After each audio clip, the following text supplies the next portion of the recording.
नमस्कार.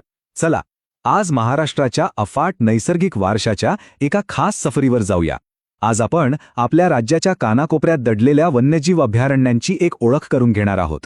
पण सुरुवात करूया एका साध्या प्रश्नाने.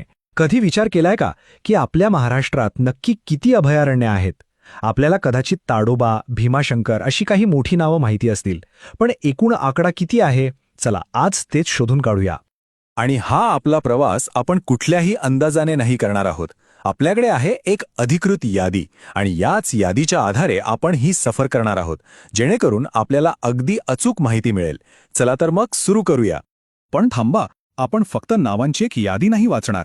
आपला उद्देश हा आहे की ही संरक्षित क्षेत्र आपल्या राज्याच्या नकाशावर नक्की कुठे आहेत, कशी पसरलेली आहेत हे समजून घेणार. यातून आपल्याला आपल्या राज्याच्या जैवविविधतेचं एक मोठं चित्र दिसेल. आपल्या प्रवासाचा मार्ग ठरलेला आहे.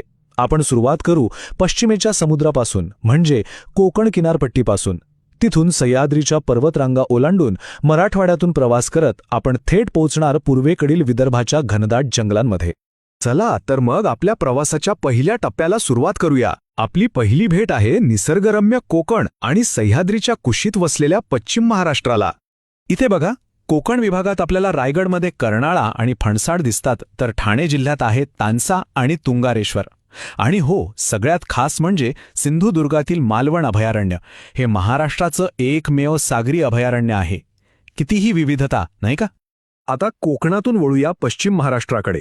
पुणे आणि ठाण्याच्या सीमेवरचं भीमाशंकर, साताऱ्याचं कोयना आणि कोल्हापूरचं राधानगरी ही सगळी सह्याद्रीच्या पर्वतरांगांमधील महत्त्वाची ठिकाणं.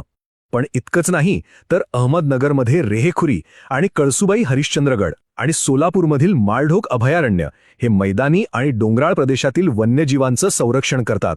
तर कोकण आणि पश्चिम महाराष्ट्र फिरून झाल्यावर आपला प्रवास आता वळतोय उत्तरेकडे आणि राज्याच्या मध्यवर्ती भागात, म्हणजेच उत्तर महाराष्ट्र आणि मराठवाड्यात. या भागात पाहिलं तर जळगावमध्ये यावल, नाशिकमध्ये नांदूर मध्यमेश्वर आणि नंदुरबारमध्ये अनेर धरण यांचा समावेश आहे. आणि एक इंटरेस्टिंग गोष्ट म्हणजे गौताळा औट्रम घाट अभयारण्य हे जळगाव आणि औरंगाबाद या दोन्ही जिल्ह्यांमध्ये पसरलेलं आहे.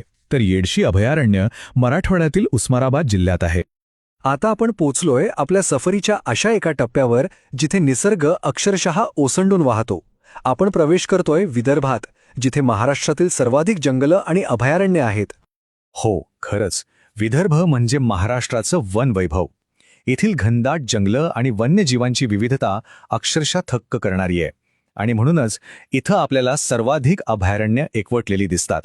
जरा या नावांवर नजर टाका.